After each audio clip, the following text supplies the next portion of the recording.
Allah'ın o zəhmətli inşallah ki qiymətləndirsin. Bu günləri bu yarışı keçirdiyin şəhidlərimizə Allah şəhidlərimizə rəhmət eləsin, qazilərimizə can sağlığı versin. İnşallah ki əsgərlərimizə kömək olsun. İnşallah ki gələcək işlərin daha da müvəffəq olsan, çempionlar yetişdirirsin. Sağ olun, çox sağ olun.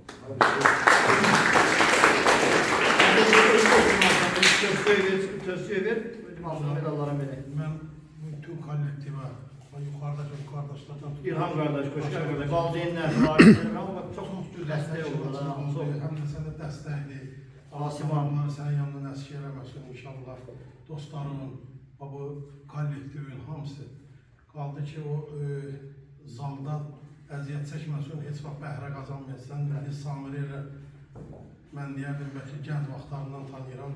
Yəni mən 2010-2009-cu illərdən mən özüm də köhnə idmançıyam. Yəni gələndə elə yaxşı, belə qardaş qabağıma çıxdı Azərbaycana.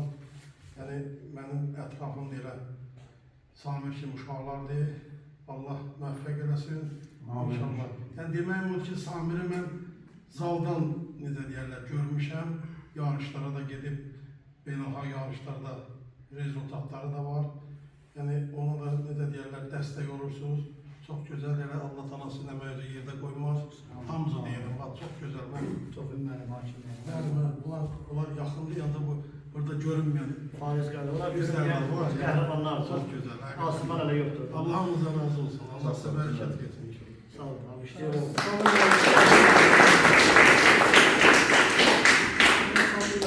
Size teşekkür ederim. Siz əsl peşəkar və təcrübəli müəllimsiniz. Mən bilirəm, o uşaqların valideynindən çox siz onu sevinirsiniz. Uşaqlar, müəllim də sizə görə deyilir. Biz görürük, çox zallarda görürük. Samir müəllim hər zaman haqqını tələb edən bir müəllim olur, məşqçi olur. Ona görə sizə də uğur arzu edirəm. İnşallah inanırıq ki, burada Dünya və Avropa çempionları yetişəcək. İnşallah. Bir daha təbrik edirəm. Onun mənim gələcək məşqə burada, gələn aylarda da burada məşq edəcək. Hər gün məşqlərimiz Ben de var. uğurlar arzu edirəm hamımıza.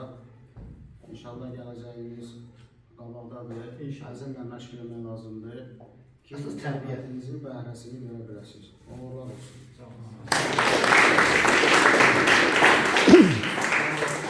Sanırım sizə təşəkkür edirəm.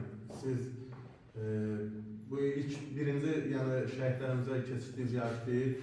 Siz o vaxt Mübariz İbrahimov şəhid olan vaxtından elə şəhidlərimizə yəni böyük diqqət qayğı göstərirsən, həmçinin şəhid ailələrinə mən sizə təşəkkür edirəm. Yəni bu bir məqsədimiz var da, bir amalımız var. Yəni Qarabağ uğrunda şəhid olan şəhidlərimizin fərq qoymuyorsunuz. Yəni bəzi yerlərdə biz baxırıq sosial şəbəkələrdə fərqlər indi bəzən insanlar başqa düşüncədir, amma çox sağ olun ki, mən sizə təşəkkür edirəm ki, yəni siz o Qarabağ uğrunda canından keçən bütün şəhidlərimizi hər zaman xatırlayırsınız. Sağ olun, var olun.